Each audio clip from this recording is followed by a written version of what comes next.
누가 오셨나 한번 보시고요. 새 힘을 얻으시기 바랍니다. 인사 한번 하겠습니다. 그러시. 이번 주는 에스겔 11장 19절 말씀이죠. 11장 19절 마음에 대한 그런 내용인데요. 같이 한번 내가 그들에게 시작. 내가 그들에게 한 마음을 주고 그 속에 새 영을 주며 그 봄에서 돌 같은 마음을 제거하고 살 같은 부드러운 마음을 주어. 에스겔 11장 19절 말씀. 아멘.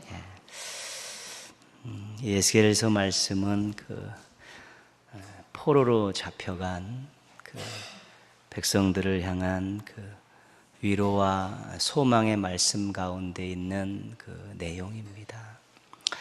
포로로 잡혀갔을 때 우리 절망 가운데 있는 백성들이죠. 그렇게 애지중지했던, 그렇게 믿었던 예루살렘 성벽이 무너지고요. 또 절대로 없어지지 않을 것 같은 성전이 파괴가 되고요. 자신들은 거룩한 땅에서 다 쫓겨나고요. 하나님이 우리와 더 이상 함께 하시지 않는구나, 이제 그런 절망감에 빠져 있을 때 이제 에스겔을 통해서 이제 바벨론 그발강가에서 그를 하나님께서 부르셔서 말씀을 전한 내용들입니다. 그 가운데 한 가지 가장 복된 소식은 뭐냐면, 내가 너희들을 다시 이스라엘 땅으로 모아드리겠다.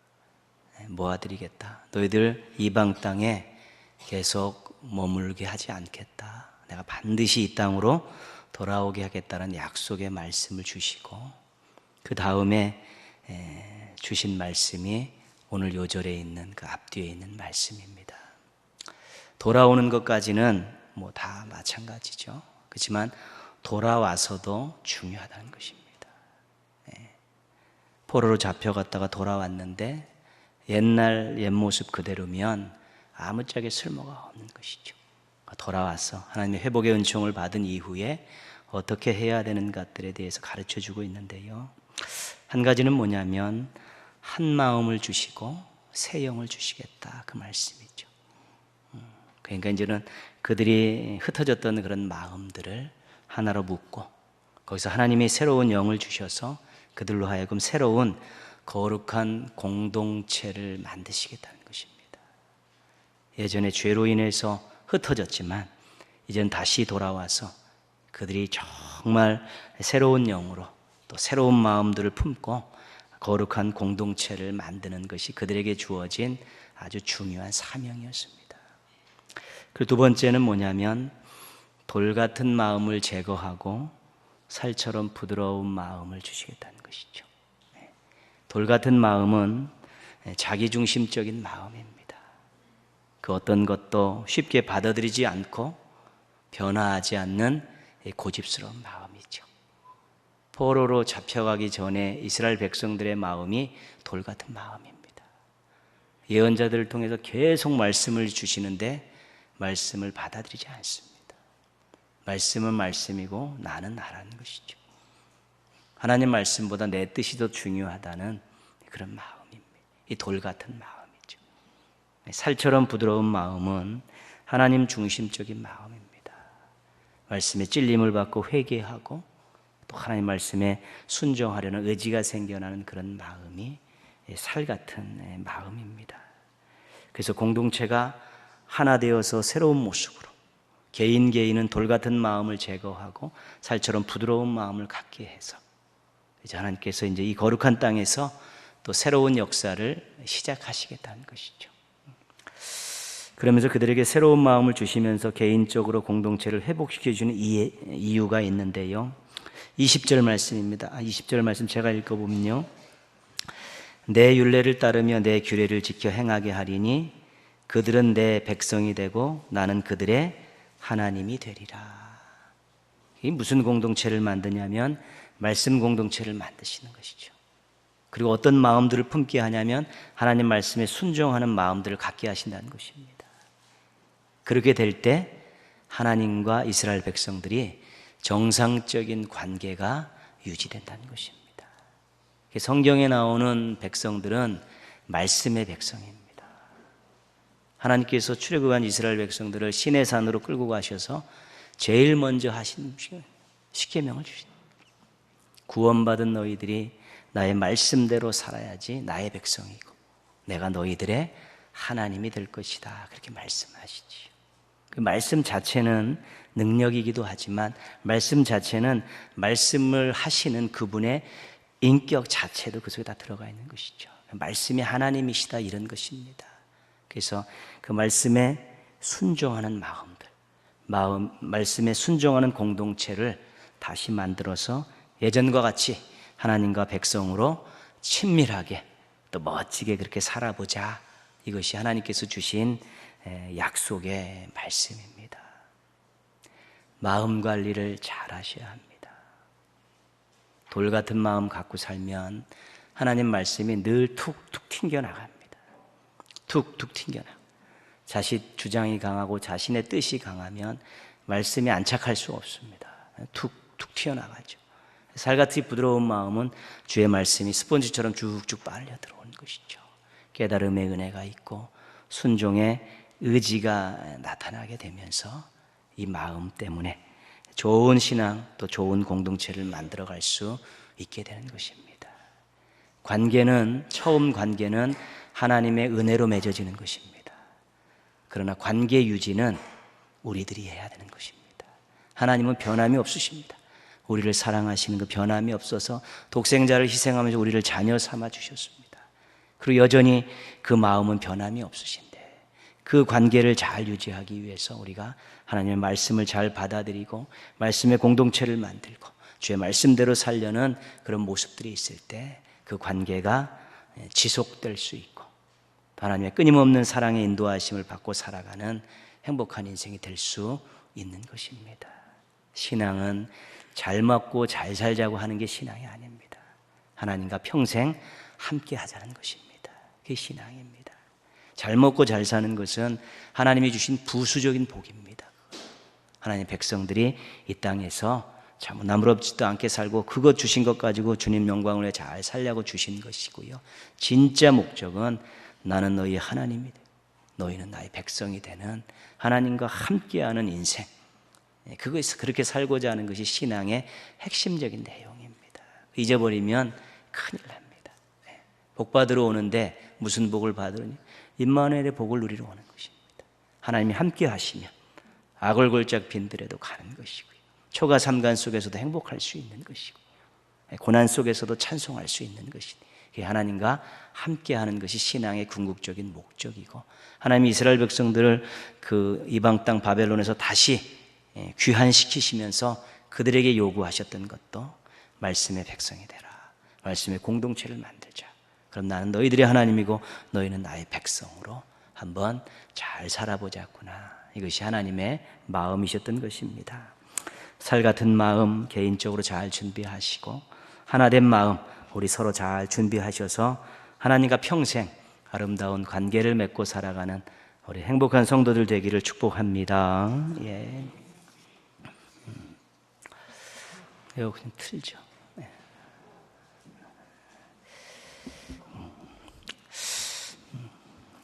데살로니가 전후서는 특별히 주제가 몇 가지 있는데 주님의 재림과 관계된 이 마지막 시대에 관계된 주제들이 많이 소개가 되어 있습니다. 왜냐하면 재림신앙을 잘못 이해하면 두려움 속에서 살 수 있습니다. 또 재림신앙을 잘못 받아들이면 현실 생활을 무시하며 살 수 있습니다. 또 재림신앙을 잘못 받아들이면 더 큰 문제는 엉뚱한 것을 구원자로 믿고 살게 된다는 것입니다. 그 때문에 이 재림신앙에 대해서 데살로니가에서는 굉장히 많이 강조를 하고 있는 것입니다. 그리고 나서 이제는 이런 문제들로부터 벗어나서 건강한 교회와 성도들로 나아가기를 또 원하면서 이 말씀을 다 마무리를 합니다. 그리고 3장에서 이제 마지막 몇 가지 권면을 하면서 서신을 마무리하고 있는데요. 오늘 말씀의 중요한 그 핵심 이해의 실마리를 풀어주는 말씀은 2절에 나와 있습니다. 2절 맨 뒷부분 문장인데요. 또한 우리를 부당하고 악한 사람들이 건지시옵소서 하라. 그 다음 한 문장 읽어보겠습니다. 믿음은 모든 사람의 것이 아니니라. 믿음은 모든 사람의 것이 아니니라. 이것은 사도 바울이 복음의 현장에서 경험한 내용입니다. 사도 바울처럼 복음을 열심히 전한 사람이 없습니다. 복음을 열심히 전하는데 복음에 무관심한 사람들이 의외로 많다는 것입니다. 전혀 관심이 없습니다. 무엇에 그렇게 꽂혀 사는지 몰라도 복음에는 전혀 관심이 없는 사람들이 많고, 또 복음을 거절하는 사람도 있습니다. 듣기는 듣는데 마지막에 가서 받아들일 수 없다라고 거절하는 사람도 또 많이 있었던 것이죠. 그리고 또 한 부류의 사람은 어떤 사람이냐면 대적하는 사람들이 있었다는 것입니다. 사도 바울 당시에는 특별히 정통 유대인들이 대적했었죠. 복음을 전하는데 복음을 전하는 자들을 대적하고 또 핍박하고 그런 사람들도 있다는 것이죠. 복음을 열심히 전해보니까 무관심하고 또 거절하고 또 대적하는 사람들이 있다는 것이죠. 그래서 믿음은 모든 사람들의 것이 아니구나, 이제 그런 생각을 갖게 됐다는 것입니다. 그렇다고 해서 이것이 교리적으로 굳어진 것이 아닙니다. 그렇기 때문에 복음을 전할 자와 전하지 못할 자가 구별되어진다, 그런 것은 아닙니다. 사도 바울이 복음을 전할 때요, 여러 가지 많은 그 나름대로의 태도들과 관점들을 가지고 있었는데요, 그 한 가지는 뭐냐면 다른 사람들이 복음을 전한 곳에는 전하지 않겠다, 그거죠. 어려움 자처한 것이고요, 정말 그곳에 복음을 필요로 하는 사람들을 꼭 만나야겠다라는 그런 마음이 있었고요, 또 한 가지 그 태도는 뭐냐면 유대인들을 만나면 유대인답게, 율법 없는 자들을 만나면 율법 없는 자들을, 약한 자들을 만나면 약한 자들답게 늘 그들에게 눈높이를 맞춰가면서 복음을 전했다는 것입니다. 그러니까 사도 바울 입장에서는 믿음이 모든 사람의 것은 아니지만 경험적으로 그 누구에게 있어서나 최선을 다해서 복음을 전했다는 것이죠. 남녀노소, 민족, 신분, 지위, 고하를 막론하고 그는 늘 이 복음을 전하는데 힘을 썼는데, 그렇게 열심히 전하다 보니까 그래도 아직까지 믿음을 받아들이지 않고 무관심하고 대적하는 자들이 있다는 것, 그것들을 이제 피부로 경험하게 된 것입니다. 그래서 무관심하고 거절하고 대적하는 사람들이 많은 환경에서 본인이 사역을 하고 있으니까 나를 위해서 좀 기도 좀 해달라, 우리 이 복음 전도대를 위해서 기도해 달라, 그렇게 나가는 것이죠. 첫 번째 기도 부탁은 1절에 있습니다. 1절 말씀 보시면요, 끝으로 형제들아 너희는 우리를 위하여 기도하기를, 같이 읽겠습니다. 주의 말씀이 너희 가운데서와 같이 퍼져나가 영광스럽게 되고, 우리가 복음에 무관심하고 거절하고 대적하는 그런 사람들이 있는 곳에 가서 계속 복음을 전하는데, 첫 번째 기도는 뭐냐면 우리가 전하는 이 말씀이 너희들이 말씀을 받고 이렇게 복음이 확산된 것처럼 잘 확산되도록, 잘 전해지도록 그렇게 기도해 달라, 그것입니다. 내가 복음을 전하는데 이 말씀이 정말 잘 확산되고 잘 퍼져갈 수 있도록 기도해 달라. 그래서 그 복음을 받는 것 때문에 하나님께 영광 돌리는 일들이 많아지기를 기도해 달라, 그런 것입니다. 궁극적인 기도는 뭐냐면 복음을 전하는데 복음이 잘 전달되어서 하나님께 영광이 되는 일들이 생겨나도록 기도해 달라, 그것이 사도 바울이 첫 번째 기도 제목입니다. 모든 사역의 목적은 하나님의 영광입니다. 우리가 주의 이름으로 하는 모든 사역의 목적은 하나님의 영광입니다. 봉사자들과 사역자들은 늘 주의 일을 하면서 이 기도를 빼먹지 말아야 합니다. 이 일을 통해서 하나님 영광 받아 주십시오. 이 일을 통해서 하나님의 뜻이 이곳에 이루어지게 하여 주옵소서. 하나님 중심에 이 기도는 잊지 말아야 되는 것입니다. 이제 그것이 1번 목적이고, 그것 때문에 파생해서 또 교회도 성장하고 또 일꾼들이 복을 누리기도 하고 이런 일들이 생겨나는데, 모든 주의 일의 첫 번째 목적은 하나님의 영광입니다. 굉장히 중요한 일이죠. 이 기도를 빼먹지 않고 하고 이것을 늘 가슴에 간직하고 있으면요, 기쁨과 열정과 인내를 유지할 수 있습니다. 내가 나를 위해서 한다고 생각하다 보면 어려운 일이 있으면 그렇게 쉽게 인내하지 못하고요, 조금만 힘들어도 기쁨을 잃어버리고 열정이 식어지는 예가 허다한 것입니다. 하나님의 영광을 위해서 하면 그 기쁨과 열정과 인내를 유지할 수 있고요, 하나님의 영광을 위해서 하다 보면 동역자들과 서로 웃으면서 협력할 수 있는 것입니다. 그러나 이것이 목적이 왜곡돼서 자기가 목적이 된다든가 어떤 이익이 목적이 돼버리면 기쁨도 쉽게 식고요, 열정 사라지는 것은 일도 아니고요, 인내하지 못하고 차버린 일도 굉장히 많습니다. 그리고 서로 일하면서 대립하는 것이죠. 동역자들과 서로 웃으면서 일하는 것 굉장히 중요한 것입니다. 때로는 네가 앞서고 내가 앞서고 왔다고 네가 이런 것들이 잘 조절이 돼야 되죠. 왜요? 하나님의 영광 받으시면 그만입니다. 그 때문에 어쩔 때는 내가 전면에 쓰고 어쩔 땐 내가 후면에 쓰고 어쩔 땐 내가 기도로 돕고 어쩔 땐 땀으로 돕고 서로의 유기적인 관계들이 잘 돼야 되는 것입니다. 그게 하나님의 영광을 목적으로 한 모든 사역자들과 봉사자들이 기도해야 되는 1번 제목이고 빼놓지 말아야 될 기도의 중요한 내용입니다. 사도 바울의 또 하나 기도 제목이 2절에 나와 있습니다. 2절 중간까지 같이 읽겠습니다. 또한 우리를 부당하고 악한 사람들에게서 건지시옵소서 하라. 두 번째 기도 제목은 이 어려운 복음의 현장에서 자신들을 보호해 달라는 것입니다. 무관심하고 거절하고 대적하는 그런 많은 어려운 환경 속에 복음을 전하는 자신의 복음 전파자들을 하나님께서 보호해 달라고 기도해 달라는 것이죠. 보호해 달라는 이유가 뭐겠습니까? 자신들이 안전해야 복음을 전할 수 있기 때문입니다. 그런 의미에서의 보호입니다. 그런 의미에서 보호.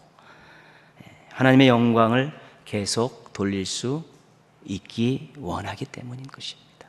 하나님께서 복음 전하는 우리를 좀 보호해 달라고 기도해라. 그래야 우리가 복음을 계속 전할 수 있고 하나님께 계속 영광 돌릴 수 있지 않느냐, 이런 마음으로 부탁을 하는 것이죠. 하나님의 보호하심의 은혜는 주의 일을 하는 사람들에게는 절대적인 것입니다. 여러분, 정말 말씀대로 살고자 하는 자는 어려움을 당하게 되어 있습니다. 신실하게 살고자 하는 자들은 늘 어려움에 직면하게 되어 있는 것이죠. 믿음을 지키는 일이 이 세상에서 얼마나 힘들어지고 있습니까? 복음을 전하는 일이 얼마나 더 어려워지고 있고요, 사랑을 전하고 정의를 세우는 일이 얼마나 힘들고요, 말씀대로 사는 일이 얼마나 힘든 일인지 모릅니다. 왜냐하면 세상의 이 가치가 점점 신앙의 가치하고는 정반대로 흘러가기 때문에 그렇습니다. 이 구조 속에서는 신앙인들이 어려움을 당하게 되어 있는 이 구조가 이 마지막 시대입니다.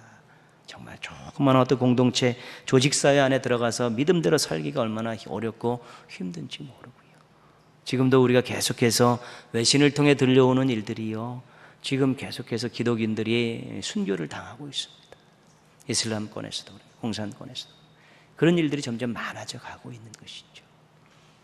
정말 주님을 의지하고 주의 일하고 주님 영광을 위해서 살고자 하는 자들이 정말 하나님의 보호하심을 기도할 수밖에 없죠. 우리가 북녘 땅에 있는 지하교회에 있는 그 동포들을 위해서도 기도하고요, 또 세계에 흩어져서 복음을 전하는 선교사들을 위해서 계속 기도하고, 그런 이유들 눈동자처럼 지키셔서 그곳에서 주의 말씀이, 주의 복음이 또 잘 또 씨앗이 또 싹이 트고 꽃이 피기를 원하고, 그런 마음 기도하는 거 아니겠습니까? 이 기도, 보호하심에 대한 기도는 어쩜 보면 이 사역자들과 봉사자들의 당연한 권리일 수도 있습니다. 하나님 보호해 주셔야만이 주의 일 할 수 있습니다. 그곳에서 복음의 진리에 횃불을 꺼뜨리지 않을 수 있습니다. 그렇죠. 그래서 사역자들을 위한 중보기도, 성도들의 사회생활을 위한 중보기도에서 이 보호하심의 간구는 우리가 빼먹지 말고 해야 되는 아주 중요한 일인 것입니다. 그걸 알기 때문에 기도를 부탁하지요. 우리가 하는 이 일이 하나님께 꼭 영광이 되는 일이 되도록 기도해주고, 우리가 약한 세상에서 보호함을 받아서 하나님의 일을 계속할 수 있도록 우리를 위해서 기도해달라. 이것이 기도의 두 가지 내용입니다. 주의 일을 통해서 하나님의 영광 받으심과 또 사역자들과 성도들의 보호하심에 대한 기도는 늘 빼먹지 말고 하시기 바랍니다. 그 기도가 서로 하면서 서로 하나님의 보호하심 속에서 하나님의 영광을 위해 살아가는 아름다운 모습들을 서로 바라볼 수 있기 때문에 그렇습니다. 기도가 중요합니다. 하나님의 영광을 위한 기도, 또한 보호하심에 대한 기도 기억하시고 늘 하는 우리 기도의 용사들 되기를 부탁드리겠습니다. 자신들의 기도를 부탁한 후에 데살로니가 교인들에 대한 그 내용들을 이어가는데요, 중요한 단어는 확신입니다. 확신. 4절 말씀 보시면요, 같이 한번 읽겠습니다. 너희에 대하여는 우리가 명한 것을 너희가 행하고 또 행할 줄을 우리가 주 안에서 확신하노니. 데살로니가 교회 성도들에게 전하고 가르친 말씀에 너희들이 순종하며 살 것을 내가 믿는다. 이것은 어떤 신앙적인 믿음이 아니라 인간관계 속에서 일어나는 그런 확신입니다. 내가 너희들의 신앙을 보고 들었을 때 너희들이 전하고 가르친 말씀대로 그 살려고 하는 것 내가 확신한다. 든든함을 표현하는 내용입니다.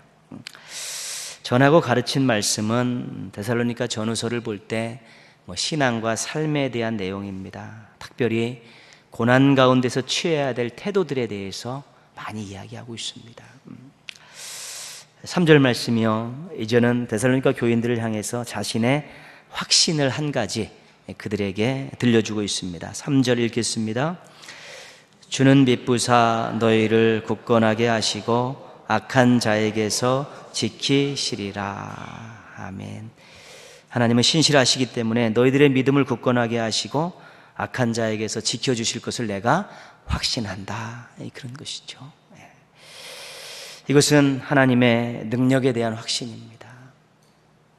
흔들림이 없는 신앙으로 붙들어 주시고 악한 자들에게서 보호해 주시는 그런 하나님의 신실하심에 대한 확신을 그들에게 표현하는 것입니다. 하나님은 신실하신 분이다. 너희들 믿음 붙들어 주시고 너희들을 고난 가운데서 환난 가운데서도 보호해 주실 것이다. 나는 그것을 확신한다. 하나님은 그러신 분이다. 그렇게 그들을 권면하고 또 격려하고 있는 것입니다. 그런데 이 내용을 가만히 보면 자신을 위해 기도해 달라는 내용과 같은 것입니다. 너희들도 지금 신앙을 받고 복음을 전하고 또 봉사하고 믿음을 지키려고 노력하고 있는데 하나님께서 너희들의 신앙을 굳건하게 하셔서 영광 받으시고 또 너희들을 환난 가운데서도 보호하실 것이다. 자신을 위해서 중보기도 하던 내용과 또 이들에게 확신 있게 이야기해주는 내용이 실은 같은 것입니다. 너나 나나 은혜로 사는 사람들 아니냐? 우리 은혜 받고 주님 영광을 위해서 사는 사람들 아니냐? 나름대로 어떻게 은혜와 사역에 대해서 동질감을 표현함을 통해서 데살로니가 교회 성도들에게 위로를 주고 그들을 격려하고 있는 것입니다. 고린도전서 10장 13절 말씀 보시면 이런 확신이 한 가지 소개되어 있습니다. 사람이 감당할 시험 밖에는 너희가 당한 것이 없나니 오직 하나님은 미쁘사 너희가 감당하지 못할 시험 당함을 허락하지 아니하시고 시험 당할 즈음에 또한 피할 길을 내사 너희로 능히 감당하게 하시느니라. 어려움 당하고 있느냐? 넉넉히 이기게 해주시고 또 피할 길 예비해 주시니까 그거 믿고 여전히 신앙생활 잘하고 사명 잘 감당하고 환난 가운데서도 믿음 생활 잘하라. 이렇게 그들을 저는 격려하고 있는 것입니다. 5절 말씀 소원이고 기도고 그렇습니다. 같이 읽겠습니다. 주께서 너희 마음을 인도하여 하나님의 사랑과 그리스도의 인내에 들어가게 하시기를 원하노라. 이제 확신을 갖고 어려움을 이겨내기를 원하면서 어떻게 이제 기도의 내용이죠. 사도 바울의 데살로니가 교회 성도들을 위한 기도의 내용인데, 기도의 내용의 중요한 것은 뭐냐면 마음을 인도하여 주시옵소서. 그들의 마음을 인도하여 주시옵소서. 근데 어디로 인도하기를 원하냐면 두 군데가 있습니다. 하나는 하나님의 사랑으로, 또 하나는 그리스도의 인내로 저들의 마음을 인도해 주십시오. 그렇게 기도하는 것이고, 나는 너희들의 마음이 하나님의 사랑으로 가기를 원하고 그리스도의 인내에 들어가기를 원한다. 그 소원함을 이야기하면서 실은 사도 바울이 이 부분을 기도하는 것이죠. 하나님의 사랑은 어떤 사랑입니까?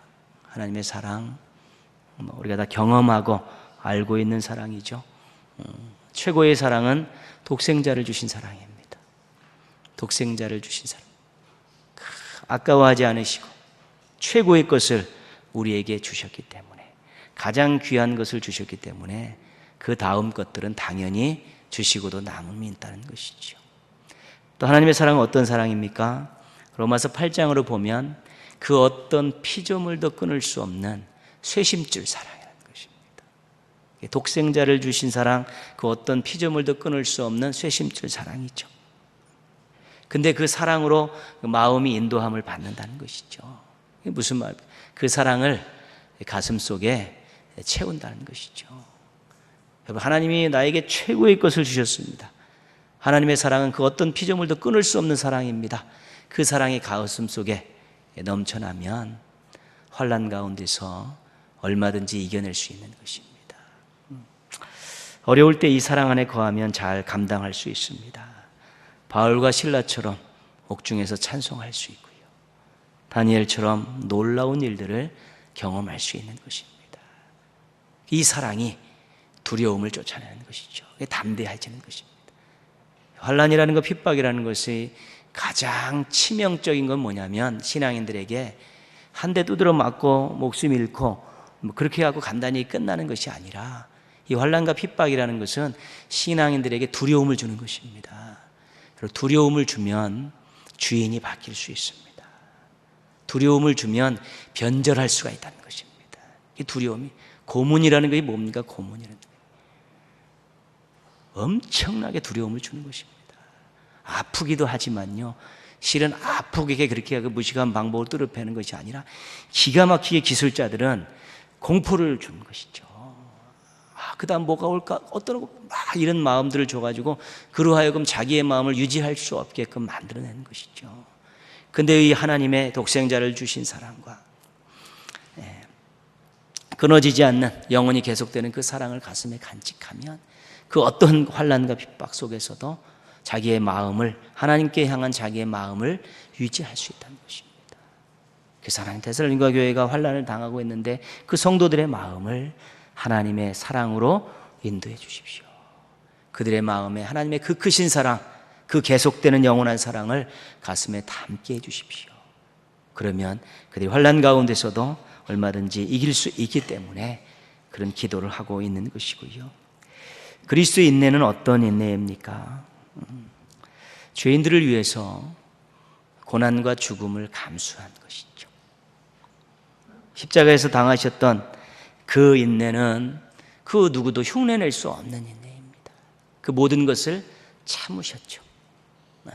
모든 것을 다 참고 결국은 생명까지 내주셨는데, 이 십자가의 고난 속에서 인내하신 그 그리스도의 인내의 그것을 깊이 깨닫게 되면 자신이 지금 당하고 있는 환난이 그렇게 크지 않다는 것을 느끼게 된다는 것입니다.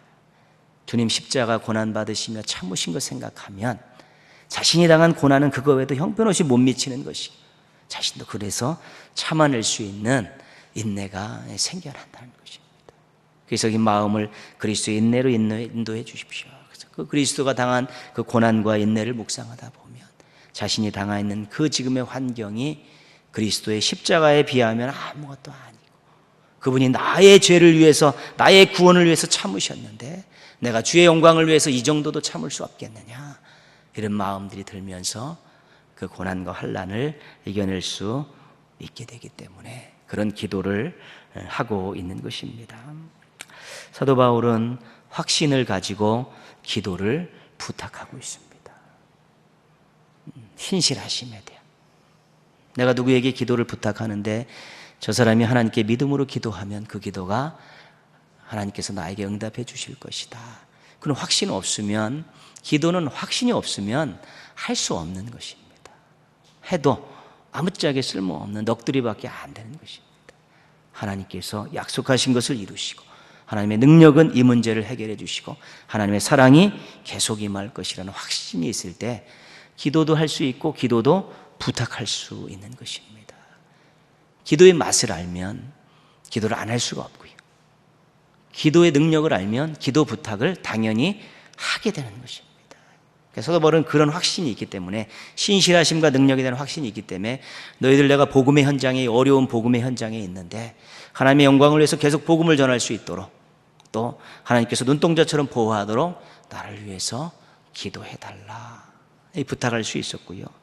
사도 바울은 또 확신을 가지고 기도를 해주고 있는 것입니다. 하나님, 저들이 믿음 생활하면서 어려움 당하고 있는데 저들을 지켜주십시오. 그리고 저들의 마음을 하나님의 사랑으로 그리스도의 인내로 인도해 주셔서 그 환난 가운데서도 넉넉히 이겨낼 수 있게 해주십시오. 또 그렇게 기도하고 있는 것입니다. 하나님에 대한 확신이 없으면 기도할 때 신실하심을 경험할 수 없는 것입니다. 나에게 그런 하실 만한 능력이 없다는데 거기다 부탁하는 것 자체도 뭐 말도 안 되는 일이고요.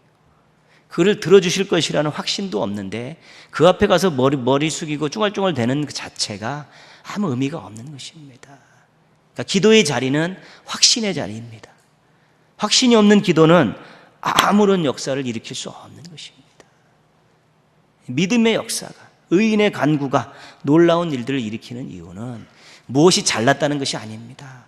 하나님의 신실하심과 능력과 사랑에 대한 확신을 가지고 기도할 때 놀라운 역사가 일어난다는 것이지요. 그렇기 때문에 이 기도가 얼마나 우리에게 큰 선물인지 모릅니다. 그렇기 때문에 내가 기도할 때 하나님이 나에게 주신 선물에 감사하며 기도하는 것이고요. 내가 다른 사람을 위해서 기도하며 하나님이 주신 선물을 또 그에게 또 선물로 나누는 것입니다. 그렇기 때문에 이 기도의 중요성이 얼마나 사도 바울의 모든 서신들을 쭉 읽어보면서 그가 얼마나 치열하게 기도했던 사람인지 모릅니다. 환난 가운데 기도하는 건 이해도 아니에요. 감옥에서도 기도하고 3층천을 경험하는 영적 세계도 경험하고요. 그가 늘 곤비하게 살잖아요. 피곤하게 살고 어렵게 살고 그러지 않았습니까? 그런 또 주께서 다 채워주실 줄 믿고 그가 그 살기 길을 걸어갔기 때문에 그 믿음, 그 확신 때문에 정말로 부족함 없이 복음을 전했다고 이야기하는 것입니다. 환난은 많이 당했지만 행복한 전도자였다라고 그가 그런 분위기를 가지고 그냥 교회들에게, 성도들에게 권면하는 것을 보게 될 때 그 확신을 가지고 한 기도가 그의 평생의 사역과 삶을 좌지우지했다는 것을 우리가 알게 되는 것입니다. 확신을 가지고 사십시오.